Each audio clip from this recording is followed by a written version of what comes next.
Mummy की तबीयत ज्यादा बिगड़ गई है क्या डॉक्टर अंकल? डॉक्टर को अपनी माँ के कमरे से बाहर निकलते देख अनुष्का ने पूछा। बबीता जी को इस समय तुम सभी का साथ चाहिए। पापा से जल्दी ही लौट आने को कहो। डॉक्टर लोकेश ने अनुष्का की बातों को अनसुना करते हुए कहा।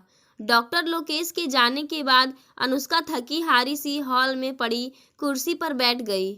2 साल पहले ही पता चला था कि उसकी माँ को कैंसर है। डॉक्टर ने एक तरह से उनके रहने की अवधि तय कर दी थी। पापा ने भी उनकी देखभाल में कोई कसर नहीं छोड़ी थी। माँ को लेकर 3 बार लंदन भी हो आए थे और अब वहीं के डॉक्टर के निर्देशानुसार दिल्ली के जाने माने कैंसर स्पेशलिस्ट डॉक्टर लोकेश की देखरेख में उनका इलाज चल रहा था।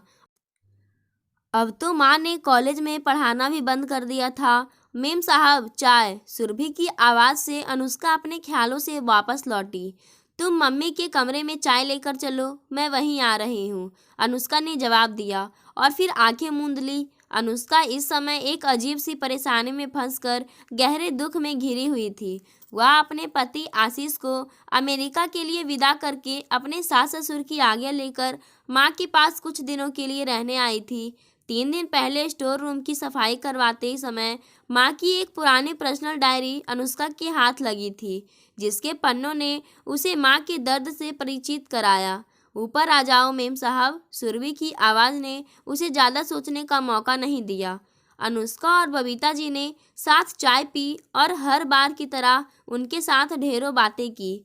इस बार बेटे के अंदर की उथल पुथल को बबीता नहीं जान पाई थी। अनुष्का चाय पीते पीते माँ के चेहरे को ध्यान से देख रही थी। उस निश्चल हंसी के पीछे वह दुख जिसे अनुष्का ने हमेशा ही माँ की बीमारी का हिस्सा समझा था, उसका राज तो उसे 3 दिन पहले ही पता चला था। थोड़ी देर बाद नर्स ने आकर माँ को इंजेक्शन लगाया और आराम करने को कहा तो अनुष्का भी नीचे अपने कमरे में आ गई। रह रह कर अनुष्का का मन उसे कोस रहा था। कितना गर्व था उसे अपने माता व पिता के रिश्तों पर, जहाँ कुछ भी गोपनीय नहीं था। अनुष्का के बचपन से लेकर आज तक उसकी सभी परेशानियों का हल उसकी माँ ने ही किया था, चाहे वह परीक्षाओं में पेपर की तैयारी करने की हो या किसी लड़की की दोस्ती की। सभी विषयों पर माँ ने एक अच्छे मित्र की तरह उसका मार्गदर्शन किया और जीवन को अपनी तरह से जीने की पूरी आज़ादी दी। उसकी मित्र मंडली को उन माँ बेटे के इस मैत्रिक रिश्ते से जलन होती थी। अपनी बीमारी का पता चलते ही बबीता को बेटे की शादी की जल्दी पड़ गई, परंतु उन्हें इस बात के लिए ज़्यादा मेहनत नहीं करनी पड़ी। आकाश के व्यापारिक मित्र विजय के बेटे आशीष का रिश्ता जब अनुष्का के लिए आया तो बबीता ने चट मंगनी पट ब्याह कर दिया। अनुष्का ने शादी के बाद अपनी मास मीडिया यानी जनसंपर्क साधन की पढ़ाई पूरी की। मेम साहब आपकी मम्मी खाने पर आपका इंतजार कर रही है, सुरभि ने कमरे के अंदर झांकते हुए कहा। खाना खाते समय भी अनुष्का का मन माँ से बार बार खुलकर बातें करने को कर रहा था, मगर वह चुप ही रही। माँ को दवा देकर अनुष्का अपने कमरे में चली आई। कितनी गलत थी मैं, कितना नाज था मुझे अपनी और माँ की दोस्ती पर, मगर दोस्ती तो हमेशा माँ ने ही निभाई। मैंने आज तक उनके लिए क्या किया, लेकिन इसमें शायद थोड़ा बहुत कसूर हमारी संस्कृति का भी है, जिसने नवनीता की चादर ओढ़ते हुए समाज को इतनी आज़ादी तो दे दी थी कि माँ चाहे तो अपने बच्चों की राजदार बन सकती है, मगर संतान हमेशा संतान ही रहेगी। उन्हें माता पिता के अतीत में झांकने का कोई हक हमारी नहीं है। आज अनुष्का अपने आप से ही सब कुछ कह सुन रही थी। आज संस्कृति क्या किसी विवाहिता को यह इजाज़त देती है कि वह अपनी पुरानी गोपनीय बातें या प्रेम प्रसंग की चर्चा अपने पति या बच्चों से करे? यदि ऐसा हुआ तो तुरंत ही उसे चरित्रहीन करार दे दिया जाएगा।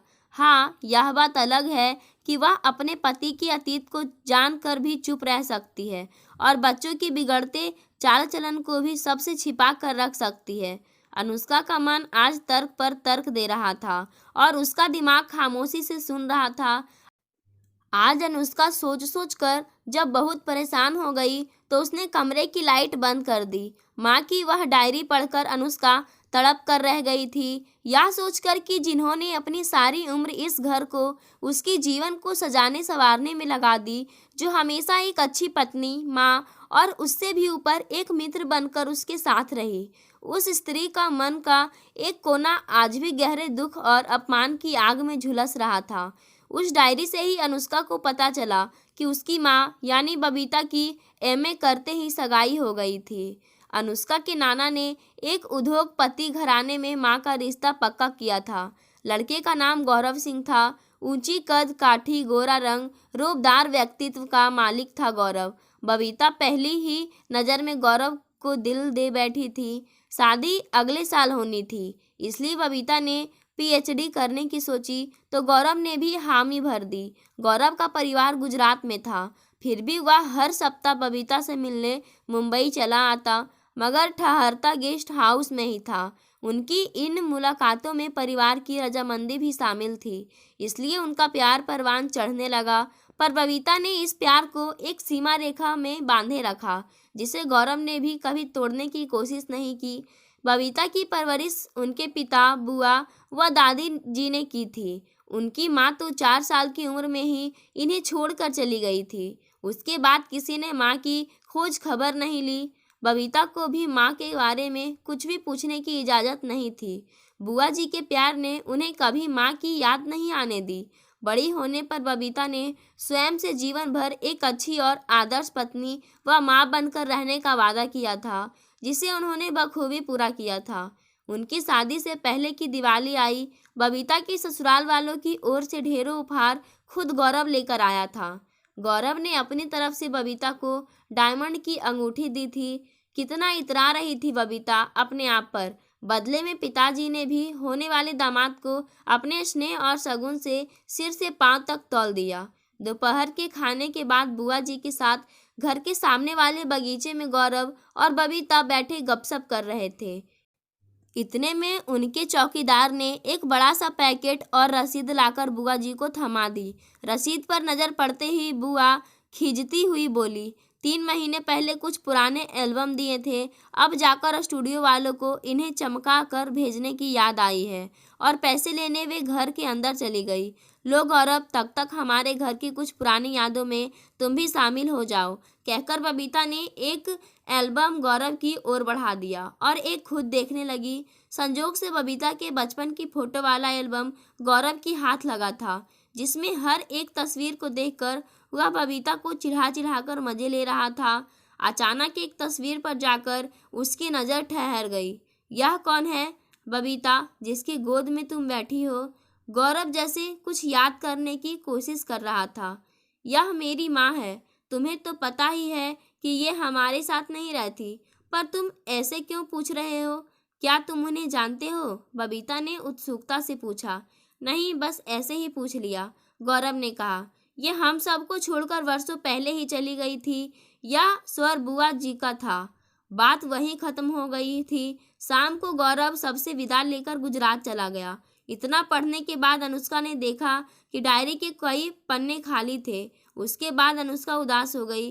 फिर अचानक एक दिन गौरव के पिता का माफी भरा फोन आया कि यह शादी नहीं हो सकती। सभी को जैसे सांप सूंघ गया। किसी को कुछ समझ ही नहीं आया। इधर गौरव 4 सप्ताह के लिए बिजनेस का बहाना करके कोरिया चला गया। इधर उधर की खूब बातें हुई, पर बात वहीं की वहीं रही। एक तरफ गौरव के घर वाले जहां शर्मिंदा थे, वहीं दूसरी तरफ बबीता के घर वाले क्रोधित व अपमानित। लाख चाह कर भी बबीता गौरव से संपर्क नहीं कर पाई, ना ही इस धोखे का कारण जान पाई। जग हंसाई ने पिता को तोड़ डाला। 6 महीने तक बिस्तर पर पड़े रहे, फिर चल बसे। बबीता के लिए यह दूसरा बड़ा आघात था। उनकी पढ़ाई बीच में छूट गई। बुआ जी ने फिर से बबीता को अपने आंचल में समेट लिया। समय बीतता रहा। इस सदमे से उबरने में उसे 2 साल लग गए, तो उन्होंने अपनी पीएचडी पूरी की। बुआ जी ने उन्हें अपना वास्ता देकर जाने माने उद्योगपति के बेटे आकाश से बबीता का विवाह कर दिया। अब बबीता अपना अतीत अपने दिल के एक कोने में दबाकर वर्तमान में जीने लगी। उन्होंने कॉलेज में पढ़ाना भी शुरू कर दिया। आकाश ने उन्हें सब कुछ दिया, प्यार, सम्मान, धन और बेटी अनुष्का।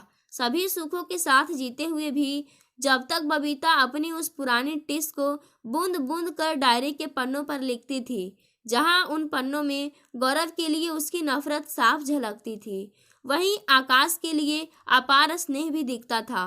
उन्हीं पन्नों में अनुष्का ने अपना बचपन पढ़ा। रात के 2 बजे अचानक अनुष्का की आंखें खुल गई। लेटे लेटे वे माँ के बारे में सोच रही थी। वे उनके उस दुख को बांटना चाहती थी, पर हिचक रही थी। अचानक उसकी नज़र उस बड़ी सी पोस्टर नुमा तस्वीर पर पड़ी, जिसमें वह माता पिता के साथ खड़ी थी। वह बेड से उठकर तस्वीर के करीब आ गई। काफी देर तक माँ का चेहरा यों ही निहारते रही। फिर थोड़ी देर बाद इत्मीनान से वह बेड पर आकर बैठ गई। उसने एक फैसला कर लिया था और सुबह 7 बजे ही उसने पापा को फोन लगाया और ये सुनकर अनुष्का आश्वस्त हो गई कि पापा के लौटने में सप्ताह भर बाकी है। वह पापा की गैर मौजूदगी में ही अपनी योजना को अंजाम देना चाहती थी। उस दिन वह गुजरात में रह रहे दूसरे पत्रकार मित्रों से फोन पर बातें करती रही। दोपहर तक उसे यह सूचना मिल गई कि गौरव सिंह इस समय गुजरात में अपने पुश्तैनी मकान में है। शाम को माँ को बताया कि उसकी एक पुरानी सहेली एक डॉक्यूमेंट्री फिल्म तैयार कर रही है और इस फिल्म निर्माण का अनुभव वह भी लेना चाहती है। माँ ने हमेशा की तरह हामी भर दी। अनुष्का नर्स और सुरभि को कुछ हिदायतें देकर गुजरात चली गई। अब समस्या थी गौरव सिंह जैसी बड़ी हस्ती से मुलाकात होगी कि नहीं। दोस्तों की मदद से उन तक पहुंचने का समय उसके पास नहीं था, इसलिए उसने योजना के अनुसार अपने ससुर विजय जी से अपने ही एक दोस्त का नाम लेकर गौरव सिंह से मुलाकात का समय फिक्स कराया। गौरव के लिए यह कोई बड़ी बात नहीं थी। अगले दिन सुबह 10 बजे का वक्त अनुष्का को दिया गया। आज ऐसे वक्त में जनसंपर्क साधन का कोर्स उसके काम आ रहा था। खैर, माँ की नफरत से मिलने के लिए उसने खुद को पूरी तरह से तैयार कर लिया। अगले दिन पूरे जांच पड़ताल के बाद अनुष्का ठीक 10 बजे गौरव सिंह के सामने थी। वह इस उम्र में भी बहुत तंदुरुस्त और आकर्षक थे। पोता पोती व पत्नी भी उनके साथ थे। परिवार सहित उनकी कुछ तस्वीरें लेने के बाद अनुष्का ने उनसे कुछ औपचारिक प्रश्न पूछे, पर असल मुद्दे पर नहीं आ सकी, क्योंकि उनकी पत्नी भी कुछ दूरी पर बैठी थी। अनुष्का इसके लिए भी तैयार होकर आई थी। उसने अपनी ऑटोग्राफ बुक गौरव की ओर बढ़ा दी। गौरव ने जैसे ही चश्मा लगाकर पेन पकड़ा, उनकी नज़र बबीता की पुरानी तस्वीर पर पड़ी। उसके नीचे लिखा था, मैं बबीता जी की बेटी हूँ और मेरा आपसे मिलना बहुत ज़रूरी है। पढ़ते ही गौरव का हाथ रुक गया। उन्होंने प्यार भरी एक भरपूर नज़र अनुष्का पर डाली और बुक में कुछ लिखकर बुक अनुष्का की ओर बढ़ा दी। फिर चश्मा उतारकर पत्नी से आंख बचाकर अपनी नम आंखों को पोंछा। अनुष्का ने पढ़ा लिखा था, जीती रहो, अपना नंबर दे जाओ। पढ़ते ही अनुष्का ने पर्स में से अपना कार्ड उन्हें थमा दिया और चली गई। फोन से उसका पता मालूम कर तड़के 5 बजे ही गौरव सिंह सिर पर मफलर डाले अनुष्का के सामने थे। सुबह की सैर का यही 1 घंटा है जब मैं नितांत अकेला रहता हूँ, उन्होंने अंदर आते हुए कहा। अनुष्का उन्हें इस तरह देख आश्चर्य में तो जरूर थी, पर जल्दी ही खुद को संभालते हुए बोली, इसलिए सीधी बात करना चाहती हूँ, मुझे भी तुमसे यही कहना है। गौरव भी उसी लहजे में बोले। तब तक वेटर चाय रख गया। मेरी मम्मी आपकी ही जबान से कुछ जानना चाहती है, गंभीरता से अनुष्का ने कहा। सुनकर गौरव की नजरें झुक गई। आप मेरे साथ कब चल रहे हैं माँ से मिलने? बिना कुछ सोचे अनुष्का ने अगला प्रश्न किया। अगर मैं तुम्हारे साथ चलने से मना कर दूं तो? गौरव ने सख्ती से पूछा। मैं इससे ज़्यादा आपसे उम्मीद भी नहीं करती, मगर इंसानियत के नाते ही सही, अगर आप उनका जरा सा भी सम्मान करते हैं तो उनसे ज़रूर मिलिएगा। वे अपने जीवन के अंतिम पड़ाव पर है। कहते कहते नफरत और दुख से अनुष्का की आंखें भर आई। क्या हुआ बबीता को? चाय का कप मेज पर रखकर चौंकते हुए गौरव ने पूछा। उन्हें कैंसर है और पता नहीं अब कितने दिन की मेहमान है। अनुष्का भरे गले से बोल गई। ओह सॉरी बेटा, तुम जाओ, मैं जल्दी ही दिल्ली आऊँगा, गौरव धीरे से बोले और अनुष्का से उसके घर का पता लेकर चले गए। शाम को अनुष्का माँ के पास पहुँच गई। कैसी रही तेरी फिल्म? माँ ने पूछा। अभी पूरी नहीं हुई मम्मी, पर वहाँ अच्छा लगा, कहकर अनुष्का माँ के गले लग गई।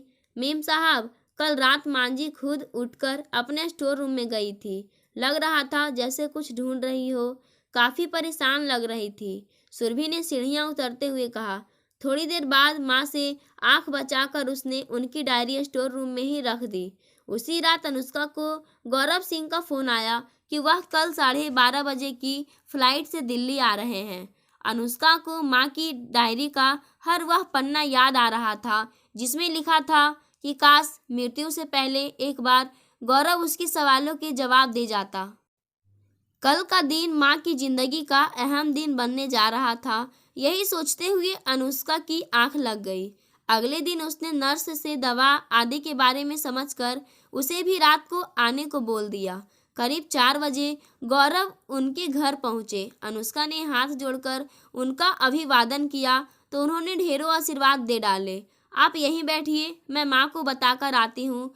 एक विनती है हमारी, मुलाकात का माँ को पता न चले, शायद बेटी के आगे वे कमजोर पड़ जाएं। अनुष्का ने कहा और ऊपर चली गई। मम्मी, आपसे कोई मिलने आया है, उसने अनजान बनते हुए कहा।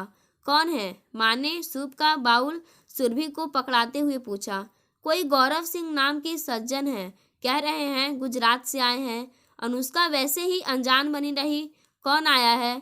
माँ के शब्दों में एक शक्ति सी आ गई थी। ऐसा करती हूँ, आप यहीं रहिए, उन्हें ही ऊपर बुला लेते हैं। माँ के चेहरे पर आए भाव अनुष्का से देखे नहीं जा रहे थे। वह जल्दी से कहकर बाहर आ गई। बबीता कुछ भी सोचने की हालत में नहीं थी। यह वह मुलाकात थी जिसके बारे में उन्होंने हर दिन सोचा था। थोड़ी देर में अनुष्का के पीछे पीछे गौरव कमरे में दाखिल हुए, बबीता के पसंदीदा गुलाबों के बुक के साथ। बबीता का पूरा अस्तित्व कांप रहा था, फिर भी उन्होंने गौरव का अभिवादन किया। अनुष्का इस समय की माँ की मानसिक अवस्था को अच्छी तरह समझ रही थी। वह आज माँ को खुलकर बात करने का मौका देना चाहती थी। इसलिए डॉक्टर लोकेश के पास उनकी कुछ रिपोर्ट्स लेने के बहाने वह घर से बाहर चली गई। कितने बेशर्म हो तुम, जो इस तरह से मेरे सामने आ गए। ना चाहते हुए भी बबीता क्रोध से चीख उठी। कैसी हो बबीता? उसकी बातों पर ध्यान ना देते हुए गौरव ने पूछा और पास के सोफे पर बैठ गए। अभी तक जिंदा हूँ। बबीता का क्रोध उफान पर था। उनका मन तो कर रहा था कि जाकर गौरव को तमाचा मार दे। इसके विपरीत गौरव शांत बैठे थे। शायद वे भी चाहते थे कि बबीता के अंदर का भरा क्रोध आज पूरी तरह से निकल जाए। होटल में विजय जी से मुलाकात हुई थी। उन्हें से तुम्हारे बारे में पता चला, तभी से मन बार बार तुमसे मिलने को कर रहा था। गौरव ने अनुष्का के सिखाए शब्द दोहरा दिए, परंतु यह स्वयं उसके दिल की बात भी थी। मेरे साथ इतना बड़ा धोखा क्यों किया? बबीता उनकी बातों को अनसुना कर अपनी बात रखी। इतने में सुरभि चाय और नाश्ता रख गई। तुम्हें याद है वह दोपहरी जब मैंने एक तस्वीर के विषय में तुमसे पूछा था और तुमने उन्हें अपनी माँ बताया था? बबीता यूं ही खामोश बैठी रही तो गौरव ने आगे कहना शुरू किया। उस तस्वीर को देख मेरा शक सही निकला था। यह रश्मि यानी तुम्हारी माँ और मेरी चाचा की धर्मपत्नी चाची एक ही औरत है। मेरे चाचा ने अपने समय में अचानक एक लड़की से कोर्ट मैरिज कर ली थी। दादाजी ने चाचा जी को घर से बेदखल कर दिया था। मेरे पापा ने दादाजी को कितना समझाया था मगर वो नहीं माने। मेरे पापा अपने छोटे भाई को बहुत मानते थे, इसलिए उन्होंने दादाजी को मना कर ही लिया। तो यह बात थी, पर इसमें मेरी क्या गलती थी? रोते हुए बबीता ने पूछा। गौरव ने अपनी बात जारी रखी। उसे अब बबीता की सवाल भी सुनाई नहीं दे रहे थे। चाय का कप मेज पर रखते हुए गौरव ने फिर कहना शुरू किया। मैंने घर जाकर यह बात अपने मम्मी और पापा से बताई। वो लोग भी यह बात जानकर शॉक्ड हो गए।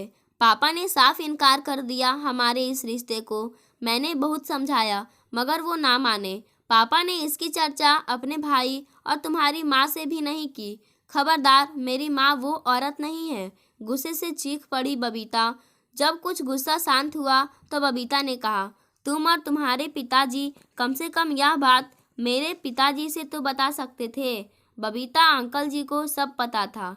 यह उनका निजी फैसला था कि तुम्हें इस बारे में कुछ पता न चले, इसलिए तुमसे बिना कुछ कहे सुने दूर हो गया, कहकर गौरव ने अपना सिर सोफे पर टिका दिया।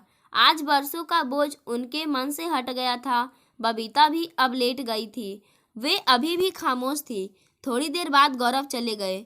उनके जाने के बाद बबीता बहुत देर तक रोती रही। रात के खाने पर जब अनुष्का ने उनके बारे में पूछा तो उन्होंने उसे पुराना पारिवारिक मित्र बताया। उसके बाद लगभग 5 महीने हुई कि बबीता चल बसी, परंतु इतने समय उनके अंदर की खुशी को सभी ने महसूस किया। उनके मृत चेहरे पर भी अनुष्का ने गहरी संतुष्टि भरी मुस्कान देखी थी। माँ की 13वीं वाले दिन अचानक अनुष्का को उस डायरी की याद आई। उसमें लिखा था, मुझे क्षमा कर देना गौरव, तुमने अपने साथ साथ मेरे परिवार की इज्जत भी रख ली थी। मैं पूर्ण रूप से तृप्त हूँ। मेरी सारी प्यास बुझ गई। पढ़ते ही अनुष्का ने डायरी सीने से लगा ली। उसमें उसे माँ की गर्माहट महसूस हुई थी। दोस्तों, आज की कहानी आप सबको कैसी लगी, हमें कमेंट के माध्यम से ज़रूर बताएं। धन्यवाद।